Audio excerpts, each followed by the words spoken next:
Hello and welcome back to another episode of Mr. V's Camping Chair Chat. My name is Mr. V and I'm currently sat in a camping chair just on the inside of Turn 1 at Albert Park, which actual Formula 1 will be heading to in about 6 days' time. Whenever this releases, it's currently Friday the 7th. You may also notice next to me I have the classroom projector back out, which means we have a special guest on today. Let's see who we've got. Didn't click. It's LawVS. Welcome. I have a spanner and I'm not afraid to use it. No threats of violence on my side. Let's just chill things out. No. Oh, let me assure you, dear viewers or listeners, that this is not an actual spanner used for intent. It's my spanner of speculation, you see. So we're about to speculate about many things to do with the first race of the 2025 season. Exactly. Well, not just the first race, but I'm thinking, the start of the season's coming up. Everybody loves to go through some predictions for the season, but, predictions on Constructors' Championship order, Drivers' Championship order, you've heard it before. It's been done to death. I've done it on the previous podcast-ish.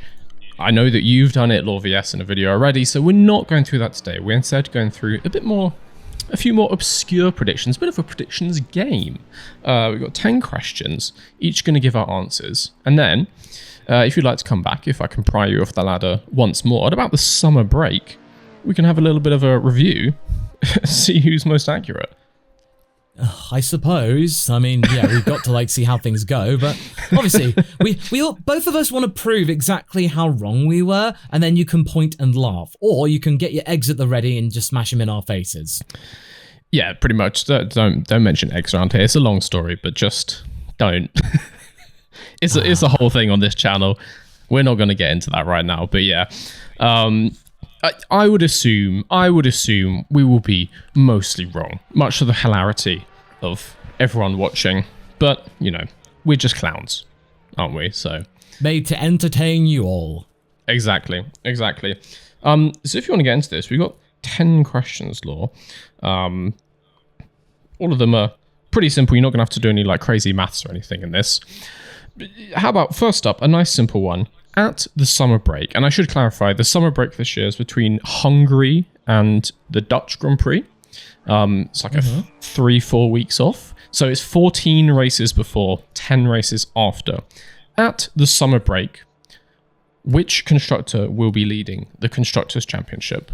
So not the overall winner, just who's going to be ahead. I think it's going to be McLaren, mainly for the fact that at this precise time, we do not know for sure whether or not Ferrari are sandbagging or not. Mm-hmm. My thinking is that maybe with it's 65-35 in favor of they might be sandbagging. I'm not entirely sure. I would have the foam of doubt for this one.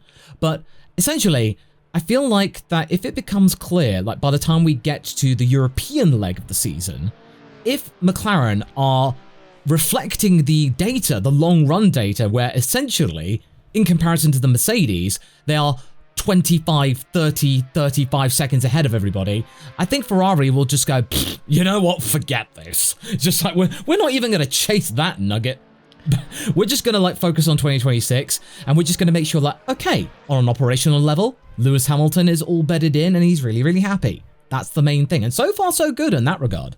So by the time I think we get to Hungary, we are going to almost get Piastri Norris 2.0, some kind of awkward drama that will be instilled in Drive to Survive quite cleanly, where you'll have somebody just going, we saw and remember last year at Hungary, where Lando and Oscar were met with steely science when it came to team orders. Will the same thing happen again? Sadly, we won't have Will Buxton around because he's over at IndyCar, so that's a shame. Oh well, somebody else is going to have to hype it up. But yeah, McLaren's my answer. Okay. I mostly agree with you. I personally don't really believe in sandbagging and testing too much because, you don't want to look worse for your sponsors. I do believe McLaren is the fastest car now. Big believer in Ferrari's ability to upgrade throughout a season, though. Obviously, McLaren had a huge surge, kind of middle of last year, but then Ferrari were definitely the ones on the surge towards the final third. of that season. So I think we could see a Ferrari surge if they're going for it. But as you say, maybe one or both of them just kind of gives up, fully focuses on 2026 because it is a huge regulation cycle. I personally think it's going to be very close. Also because McLaren, out of all the top 4 teams, screws up the most on strategy and forgetting to put wheels in their car and team orders and all these things. That was the sound of an Oscar Piastri fan who's been burnt one too many times. But I am going to go... Come on, like Imola. Oh my God. Now, everyone talks about Silverstone. I go back to Imola. Seriously. The only reason Oscar Piastri got done for impeding in that 3-place grid drop is because McLaren didn't tell him that Magnussen was up ahead. That's the only reason. They didn't tell him and they admitted it. Oh, it's our fault, sorry. Oscar could have had a pole then, and he might have gone on to win it. So I'm like, dang it, McLaren. Hopefully, they've gotten all the mistakes out of the way last year. That meaning this year, it'll happen only some of the time. Yeah, that sounds like that's pretty wishful thinking. I would say they've still got some shakiness left in them. I wouldn't be surprised to see a couple McLaren fumbles. And do we see a McLaren fumble which hands a Ferrari win every now and again? I could definitely see it happening. But I do think McLaren's going to be ahead. I think it's going to be quite close at the top. I think McLaren should be winning, but let's see. And then, sandbagging is the thing. Maybe Mercedes just have the quickest car by a second. They look good in testing. There's a little side prediction here is that I'm predicting that Lewis Hamilton at least one time this season, if he's fighting the McLaren, just go, oh, the McLaren's a rocket ship, man. The rocket ship. Oh. Yeah, that's going to come up at least once this season of course, to describe the McLaren.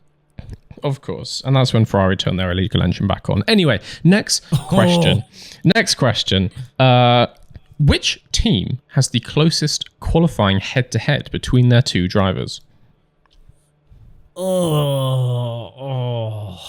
I'll judge this on like overall seconds over the 14 races. Again, I mean, people would want to say Hamilton Leclerc, but Hamilton has outright said that he sucks in qualifying with these ground effect cars. So I don't think there's enough justification to say the Ferrari boys. The McLaren boys, different qualifying. Lando is seemingly on it. So I would say at this point... It really doesn't help that everyone's changed. Like, only Aston Martin and McLaren have kept the same lineups. That really doesn't help. I'm going to probably take a cheeky punt and say it might be the Haas boys, Behrman and Ocon. Okay. Ocon, obviously, very solid driver, very well established, but it's a new car for both of them. Actually, Behrman's driven it more than Ocon, so... I do see that. This is me just kind of plucking into the ether and just thinking, well, there's just so many unknown and variables here. Like, we're not quite sure about the outright potential of the Haas because they were very much doing their own thing, which is why I kept telling everybody instead of going, Haas is 9th place. No. Io did this last year, as in like, we're just going to do our own thing, so don't mind us. They did turn up the engine a bit. But I feel like with Behrman, Haas have been longing for this day since 2023. They've been preparing for Oliver Behrman to make his full-time career with them for 18 months. So I don't really see him dropping the ball at this time. So that's my best guess. This one's a bit tenuous, but I'm like, that's all I got. It's a tough question, no doubt about it. I'm going to go along a similar vein because, as you say, almost every team has a new lineup. I think there will be lots of times when Hamilton-Leclerc is close, but I think overall it will swing in Leclerc's favour.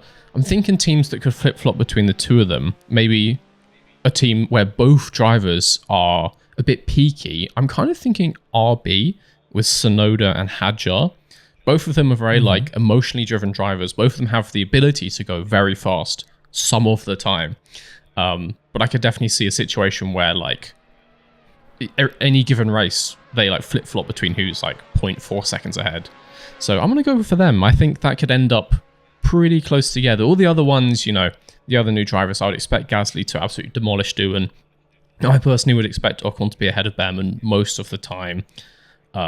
Sauber could be an interesting one, but who knows? Maybe they do not qualify every single race for being 107% slower. Okay, so Haas for you.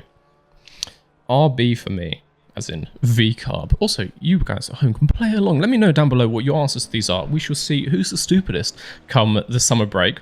Probably us, but we shall see. Okay, next question. Talking about the Hamilton-Leclerc gap. Who's ahead at Ferrari? And this is in points, drivers' championship points. After Hungary, who's leading? Well, I predicted in my own predictions, and I probably will stand by it, that I feel like it will be Leclerc. It will be. But Hamilton is not going to be like leagues and leagues and leagues away. Like, no, I wouldn't imagine so. I would say that he would be in with a shout of being within the top 5 of the championship at this time. I mean, I would say it's going to be... I think the most likely scenario is that for most of the year, if we don't get Hamilton having a car where he can go for a championship, we're going to be seeing a lot of the time Hamilton against Piastri. And we've seen them have a tangle a few times already, so I feel like that could be interesting. So I feel like it's going to be a 3-way challenge for the championship this year between Max, Charles, Lando. Lando seems pretty zen in relative speaking to where he was 12 months ago. Charles, he's got a point to prove. He seems very determined. And Max, well, he's basically carrying that team. You can't discount him from a championship no matter what Red Bull are doing. That is true. I mean, you could have Max run around on foot and he would still probably end up in like the top 4 in the championship. Yeah, exactly. That guy's just a robot. Okay, so Leclerc for you. I'm going to say Leclerc as well, but I'm going to add a caveat where I think it will be much closer than it should be. And what I mean by that is, I think Leclerc, certainly for the first half of the season, will look like visibly better than Hamilton. Obviously more comfortable in Ferrari, been there for years. Nothing to adapt to. He's just got to turn up and get to work, same as last year. So I think he, like on any given lap, will be faster. But Leclerc just has bad luck. Some of that's actual bad luck. Some of that's himself dropping the ball from time to time. But if you look at their like career DNFs, just the number of like catastrophic failures out of the lead, Leclerc has so many more. Hamilton, on the other hand, is a very consistent driver. Almost never DNFs like compared to a teammate. Well, last few years aside. So I think they will actually be very close on points only because Leclerc has like 2 or 3 DNFs.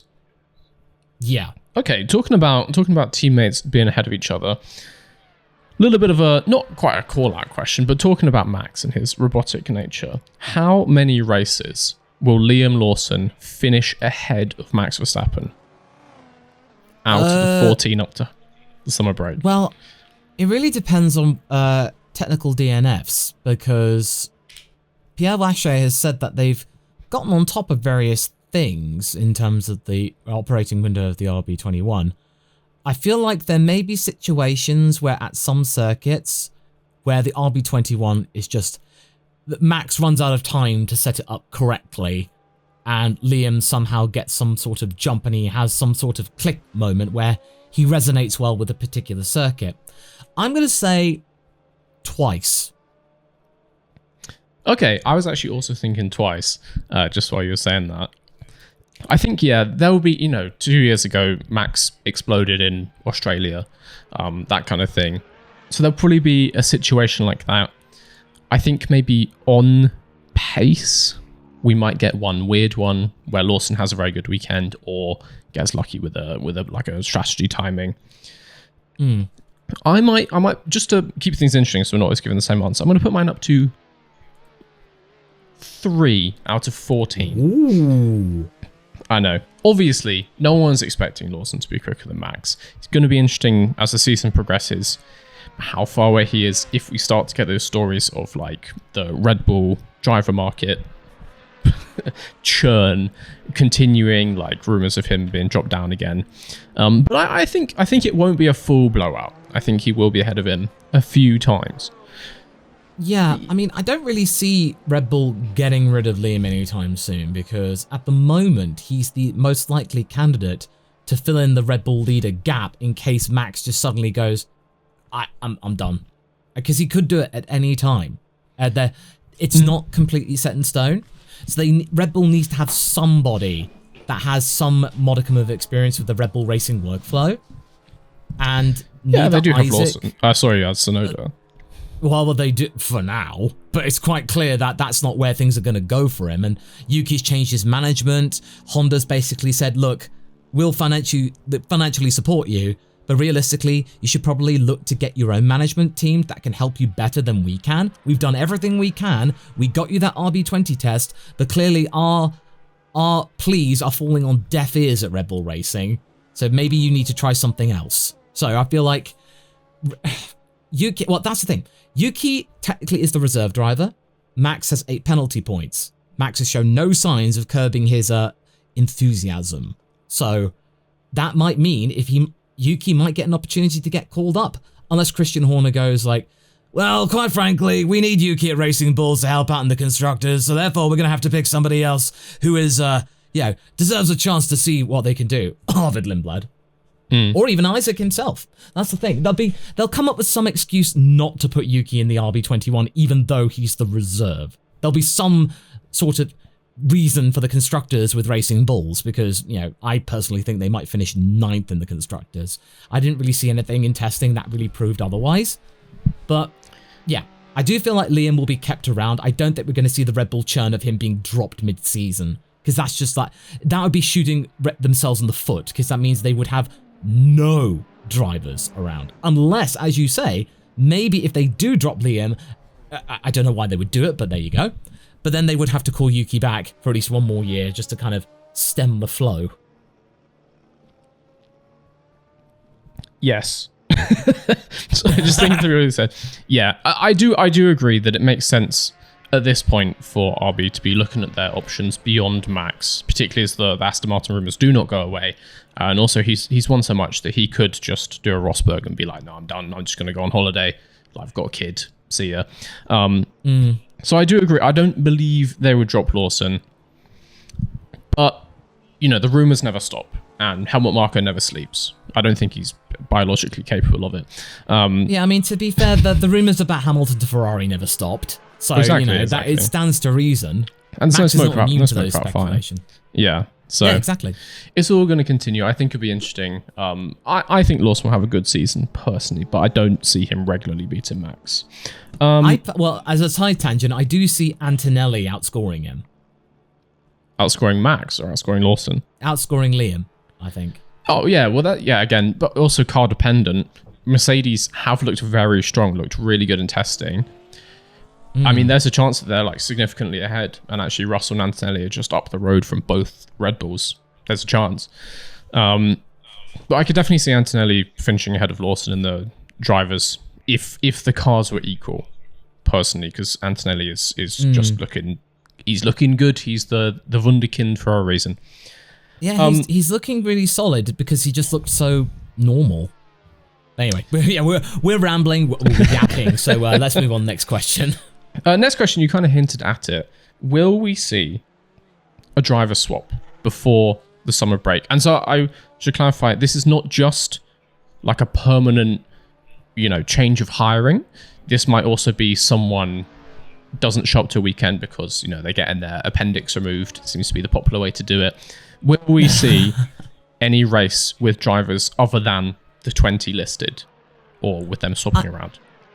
I mean, I personally think that Arvid Lindblad is being established for a reason, because he F2 now is not a necessity for him. It's a holding pattern. That's all it is, basically. It means that he goes to all the Grand Prix weekends where F2 takes place, and he can schmooze and network with all the F1 people. He'll be the camera fodder for whenever Yuki or Isaac makes a mistake, and they'll cut to Arvid because he'll be knocking around. I know technically for Racing Bulls, Ayumu Owasa is the reserve driver, and Yuki is for Red Bull. But I'm pretty sure that Arvid will be knocking around, because now that Hadjar's in Formula 1, Arvid is now the apple of Helmut Marko's eye. So basically, yeah, it's up to him. There's always got to be one. In the Red Bull Academy, there's always got to be like the favorite. It was Lawson for a decent chunk of time, and it's whoever before that, Yuki Tsunoda before that. So there's always got to be one, and obviously it's Lindblad's turn. So as you say, we're going to see him a lot. Do you think we'll see him before summer? Well, considering that we had the likes of Nick de Vries being dropped before the summer break, as in like within 10 races. It's not impossible. I would say it's plausible, but it really depends on whether or not... I can't put down plausible as your answer, sadly. Okay, well, it depends on where Racing Bulls are in the constructors and what they want to do for next year. If HtoH is really close or beating Yuki, I could imagine that maybe Red Bull may just go, fudge it, just get rid of Yuki. They'll take the heat, thinking long term, and they might replace him. I don't want that to happen, but it could, and that thought scares me.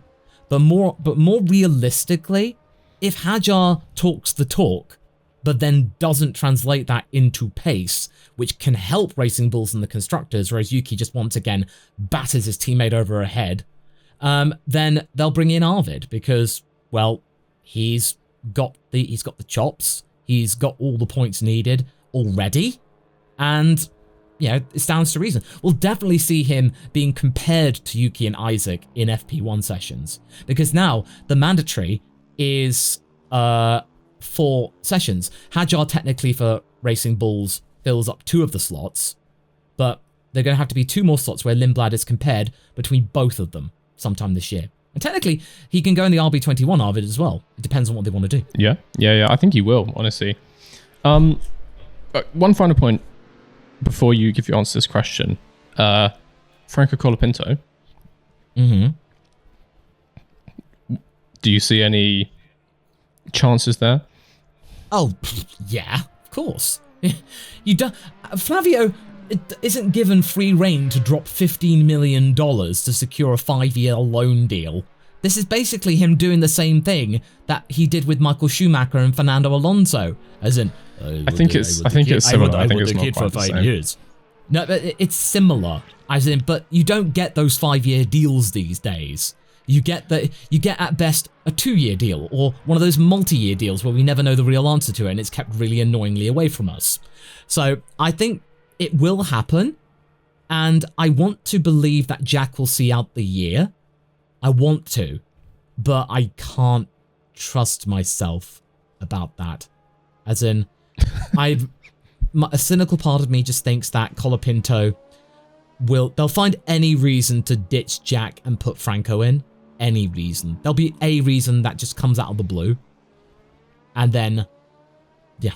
Because I think for starters, that Alpine is angling itself towards being sold to make itself look good. They're going for glory. Because I saw a news article where Pierre Gasly was saying, well, if I was in charge of Alpine, I would give up on 2025 and look to 2026, because even he's getting a little bit nervous about like, guys, you're going for glory this year?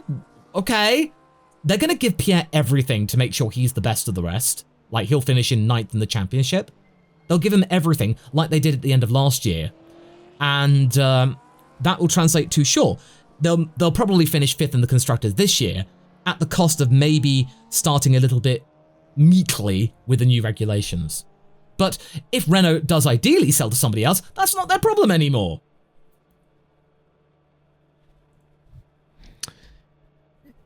Yeah, is there a problem to make the sale? To summarize, to wrap this up, yes or no, are we going to see a driver swap before? Yes, we are. Yes, we are. Okay, cool. I won't ask you who, but I'm just locking in a yes. You never know. You never know. Science could get double appendicitis.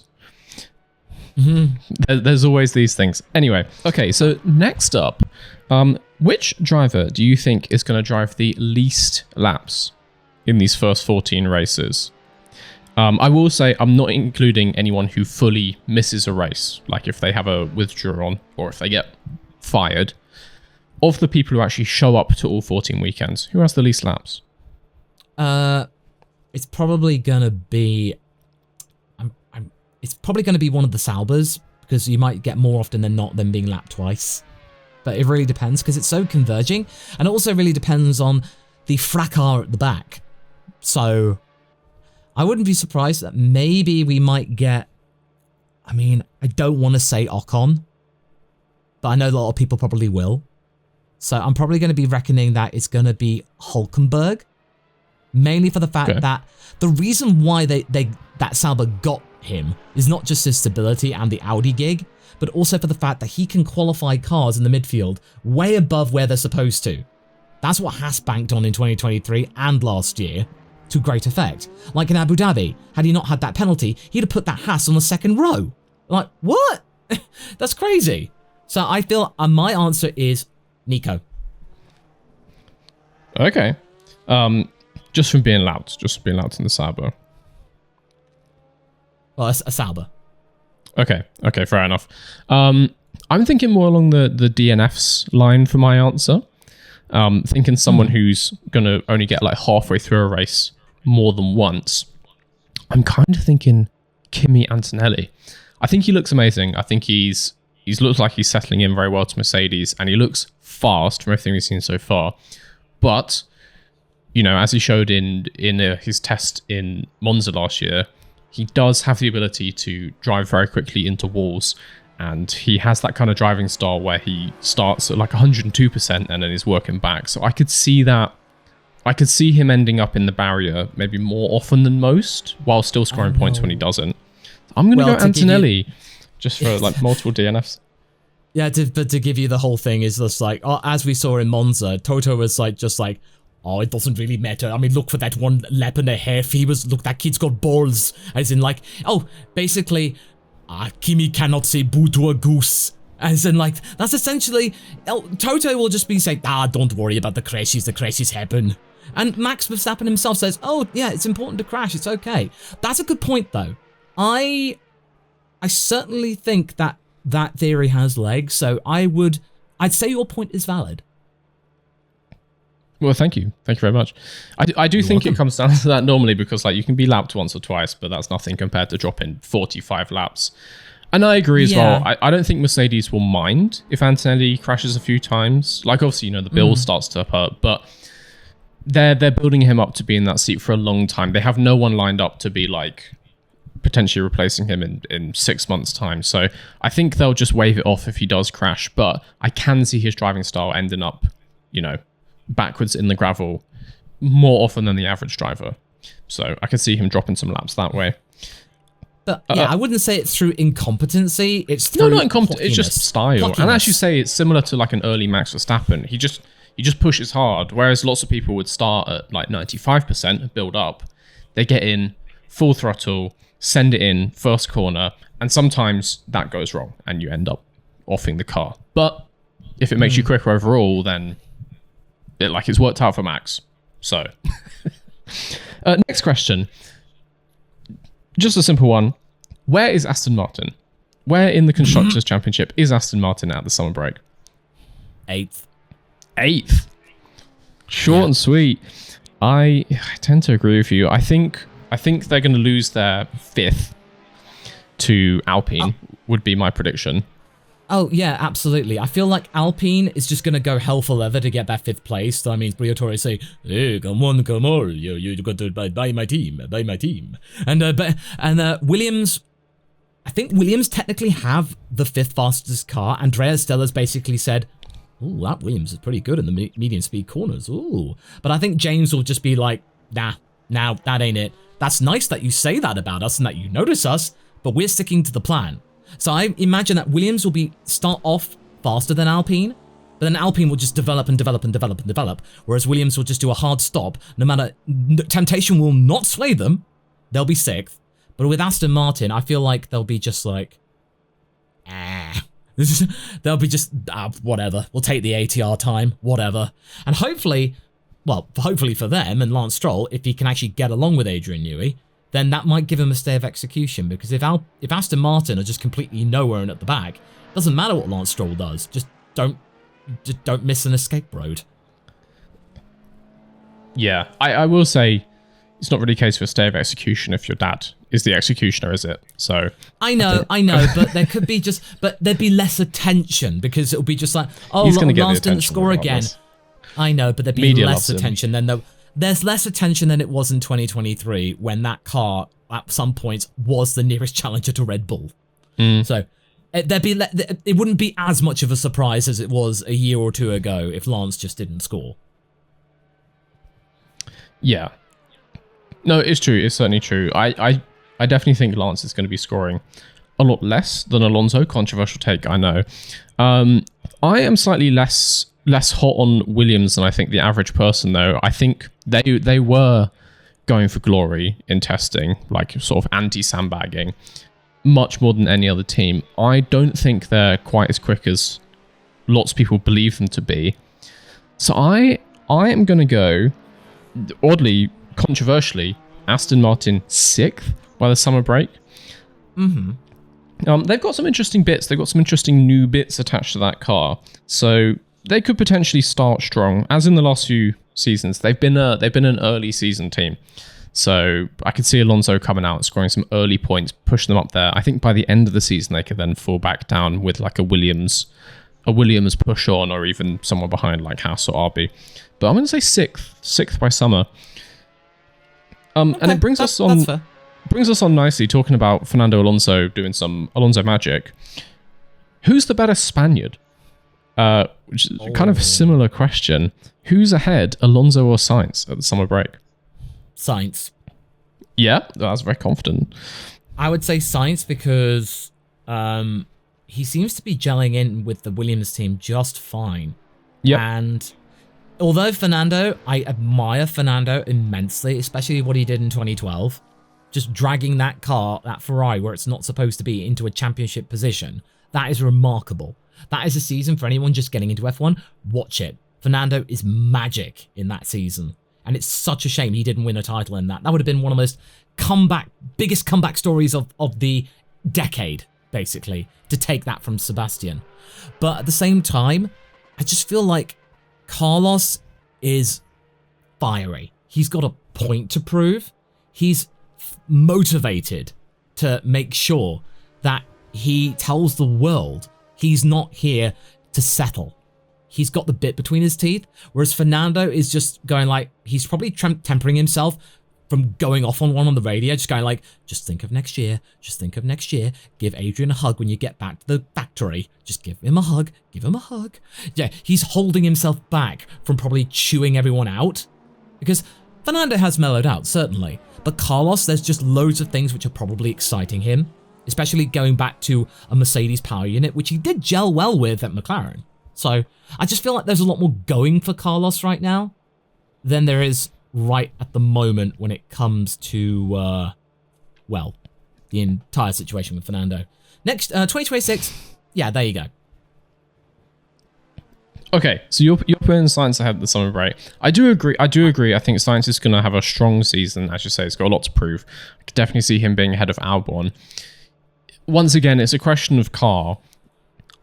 I don't think Williams is going to be quite as fast as people think, and I don't think Aston Martin is going to be quite as slow as people think. I think we can certainly see Sainz and Alonso fighting quite a lot, being in the same part of the track in quite a few races. I'm going to go Alonso. I'm going to go Alonso for this one. Once again, I think Williams could end the season above Aston Martin, but you know, Alonso is the kind of driver to regularly score 4 to 5 times as many points as his teammate, if his teammate is Lance Stroll. So I'm going to say Alonso ahead, but once again, I think it will be close. Okay. Here's an odd one, and you're going to have to just sort of go on vibes. Like, if you try and analyze this one, it's going to take way too long. Black or yellow T-Cam? Certainly people on Reddit love to look at the T-Cam championship, if you're kind of aware of what that is. Which team do you think is going to be leading? So to run you through, in case you don't know all the T-Cam colors off by heart, which is insane, but black T-Cam, which is typically car number 1 in lots of teams, but lots of people choose it just for like star reasons. Black T-Cam is Piastri, Leclerc, Verstappen, Russell, Stroll, Gasly, Ocon, Hadjar, Albon, Hulkenberg. And then yellow T-Cam is obviously everyone else: Norris, Hamilton, Lawson, Antonelli, Alonso, Doohan, Behrman, Tsunoda, Sainz, Bortoleto. So those two teams add up all their points. Who's winning? Oh. doesn't really help that some people choose the yellow TCAM for aesthetic purposes.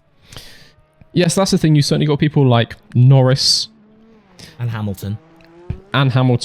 Well, depends if you think Hamilton's going to outscore Leclerc. But you certainly got Norris, Hamilton, Alonso as well is yellow TCAM team. Sonoda. I know. It's going to have to be vibes-based. Vibes-based. Well, if I'm going to have to go with my heart and I want to go with the vibes, I'm a Piastri boy. So I'd have to go black. I think it's always solid. You've got Verstappen in there, you've got Russell in there, and Leclerc. I think those three would probably win it for black. That's the best I can do. Yeah, it definitely seems like Norris is going to be leading the championship, but I think the rest of yellow team is going to let him down. Quite frankly, as good as Bortoletto is, I don't see him scoring enough to counteract Verstappen. So you're going black. I think I'm also going to go black TCAM, but it's an interesting question. Actually, it's never as clear cut as you think. Like, black should, in theory, be better. That's typically like the number one car, but it's been very close in recent years, particularly if you exclude Verstappen. not so close when you put him in there. And actually, that brings us on to our final question. Another one, slightly odd one. You may have seen last week, we have announcement of the new 2-stop rule for Monaco, or more explicitly, the 3 tyre set rule for Monaco. So every car has to stop at least twice, spices up strategies a bit. We could get more tyre offsets, bit more overtaking potentially, a bit more intrigue in the race. My question is, will the Monaco Grand Prix be better or worse than last year? And I'm judging this based on racefans.net user rankings. To give you some reference, last year they ranked it 3.1 out of 10 and the lowest race of the season. Yeah. I mean, I was quite happy with the fact that my boy Oscar was fighting Leclerc. That gave me hope. Or that entertained me enough. That was about the only thing to watch. Yeah, well, to be fair. And also that was the beginning of that was the first example of how Oscar and Charles, when they race each other, it's art. Oh yes, they are true. really good with racecraft together. Like Baku, legendary. Qatar, wonderful. Really, really good. They're really clean. And if it's a Leclerc Piastri battle, it's going to be cinema, absolute cinema. But in answer to your question with the 2-stop, I think it will be better, but there's a twist to that, because Bernie Collins quite rightly said there is a chance that 2-stop rule could be gamed by the lower teams, because who's to say that maybe you just get your 2 stops in within 5 laps and then just put hard tyres on and then just see out the rest of the session, unless there is a condition clarified by the FIA that you cannot stop unless it's for emergency reasons, like a damage to your car, that you have to come in and then do it. That you have to. I don't believe there is any stipulation like that. Yeah, but if your first stop cannot be before lap 7 or something like that. So that's the I don't thing. believe it can be manipulated. There's a chance for it to be exploited. But at the very least, the fact that any team would have the audacity to do it would therefore make it default interesting. So therefore, it would be better. So I guess you would say that it would be better. Yeah, I think lots of people will enjoy watching it just because of the 2 stops. Like, even if the 2 stops doesn't add any overtaking into the race and the positions are still the same, lights to flag, I think people will just be watching it to see what does happen, and then potentially thinking favourably of it because of that. Monaco is still typically one of the most watched races of the year, ironically, despite the fact that it's the lowest rated every single year. I do agree. I think the 2-stop strategy will still converge, and every team will do the same 2 stops. I think every team will do like a medium hard soft or a soft hard soft, something like that. We won't see much offset in the strategies. No. And I agree it can be gamed. If someone does crash going up the hill, Perez style, then does everyone pit on lap 1, and then, when there's another crash on lap 10, does everyone just pit again, and then we just get hards to the end? I don't think it's going to make the actual strategy that much more interesting, but Monaco last year was rated so low number 24 out of 24 of all the races. I do think this one's going to be slightly better. And we got the storylines. Can Leclerc, actually win it back to back? Will he be hit by the curse again? Maybe we get like an Oscar Norris fight at the front.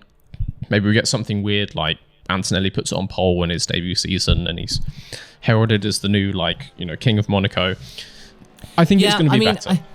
I do feel like that. Speaking of like Oscar and Lando, I do feel like there will be a moment where that they will make contact on track for sure. At least twice. And then it's like Andrea Stella's going to be pushed to the limit because Andrea has said many times he supports Piastri. And Zach, as we all know, he's a Lando guy. Yeah! Basically. So that could cause some friction. And I know that they're all happy and, papaya rules and team first and all that stuff. But history has proven that no matter what you do, it comes to the fore. As we even saw between Rubinho and Michael. There's discontent somewhere. It will happen. Oh, of course. And we start the season all they want. We start the season with both of them knowing that realistically they're the two favourites for the Drivers' Championship. And that completely changes things compared to last year. Last year, they were like, maybe we can catch up to Max. But this year, they're going into it, the favourites. So I think they're going to be spicy from the start. This is the first year in, since 2020, arguably, when McLaren have gone in with a car that can compete from race one. Because 2022, they were nowhere. 2023, they were nowhere. 2024, they were not really contending Max. This year, though, boom. This is the best position that McLaren's been in since probably about 2011, honestly. Even in 2020, they weren't expecting to win, particularly not behind that Mercedes. No, they weren't expecting to win, but at least they had a car where they could compete. I think they got a podium. But this is different. They are the favourites. I haven't seen a single media outlet that's put them anything other than number one going into the season. They are the clear favourites, the same way the Red Bull were a couple of years ago. One thing's for sure. I'm just glad it's an old school barnstormer. Ferrari, McLaren. That sounds right. That sounds it's poetry. That would be good. That would be my fear is that maybe McLaren is a second a lap quicker and we get a Mercedes 2019 type thing. Oh, it's not my fear at all. Fine by me. It'll make things far less stressful. Last year it was a case of just oh my god, when they won the constructors, I was just exhausted because I'm not gonna lie, even though I love my boy, Oscar spinning out with Max, I had a mini heart attack because I was thinking, oh no, Oscar, don't tell me that what you did cost McLaren the constructors because Ferrari did everything they could to get it, but Lando was just singing. It is true. I do agree. We should either get, the McLaren-Ferrari fight or at the very least the Oscar-Norris fight. What is your reaction going to be if Piastri is a second in front of the field and then Norris is another second in front of him? I'll sort be of 2023 style. I'd be my heart would be sad, but I'd be I would be sad, but then also I'd be reminding that, hey, if Norris does it this year, good for him. Because, it means that, hey, the boy learned from last year. There you go. Good for him. He had it within him after all. So I'd be proud of him. I'd be sad that Oscar didn't do it, and I would want Oscar to do it, but I know that his time would come, and he would learn a fair lot of this as well. Because I will admit, Oscar's issue, he's even admitted it himself, that qualifying undoes him. Track limits, mistake, he goes out in Q1, and then he gets stuck behind a car. He doesn't quite have the car or confidence to be able to actually overtake people. So it's a bit okay, all right. But anyway, that's true. I will say, I was playing a bit of Devil's Advocate before because I strongly believe that there's two Oscars. There's driving in P5 Oscar and there's fighting for the lead Oscar, and they are very different drivers. So if that McLaren is confidently qualifying 1 and 2 every race, I think every single time we'll have a strong fight between Piastri and Norris. Something switches in him when it's the lead he's fighting for, and he just seems to be just way better. So I don't see Piastri falling that far off the back of Norris. So I feel like if there is a chance, that is a fair point. I'm limiting my expectations as an F1 content creator. I cannot let my biases get in front of me too often. Oh, including with my boy. Oh no, I mean, yeah, if you have the conviction to do it, I try my best, but it does slip through from time to time. But when it comes to predictions, I do have to go like, okay, all right, calm down. All right, okay. I have to be rational here and come up with some logical predictions. But either way, fair. I would love to see that. If Oscar's near the front and he can contest for the win, then it's a different beast. Then that's great. But if you get traffic, it's a bit iffy. But I would hope that he would have a car where he did find himself in traffic, he'd have the confidence to just go for it. Maybe he might have to. Maybe Mark's just taking him around the back and just gone like, hey, kid, don't do a me. It is true. Oscar's main thing is if he ever drops like back off the front row, off like the top two, he has to get better at getting back to the front of the grid like that. That is definitely his weakness last year. So at least he's aware of it. At least he's not like he's he's very switched on. He's a very non-delusional driver, I would say. So yeah, I put a lot of faith in Oscar. I do think it's going to be interesting, as we say. Hopefully we get the McLaren, Ferrari, Mercedes, Red Bull four-way title fight. At the very least, though, we've got the Norris Piastri, teammate battle as a fallback option. So very hopeful going into this season. And with that, Mr. Law, that is all of our questions as my earpiece falls out. Well, thank you very much, Mr. Thank you for joining me. Thank you for joining me here at Turn 1 at Albert Park. Hopefully, none of the cars behind have crashed into your monitor while we've been talking. But who knows? Who knows what they'll do when I boot up Assetto Corsa after this. It's been great. Hopefully, you can come back and join me so we can take a look over these and, talk about the second half of the season. We shall see. Absolutely. In the meantime, congratulations to you because you've just passed 100,000 subscribers, I do believe. Yeah, absolutely. That's great. Thank you. And hopefully this year that you do the same. I'm planning it for about next Wednesday. All things go to plan, so it should be good. But yes, thank you for joining me. This has been Mr. V CCC. I'm Mr. V. I guess you don't have an outro, and I don't know why I was trying to throw it to you. I do, but my ladder, I left it at home, so I just kind of walk off. So just goodbye. Goodbye.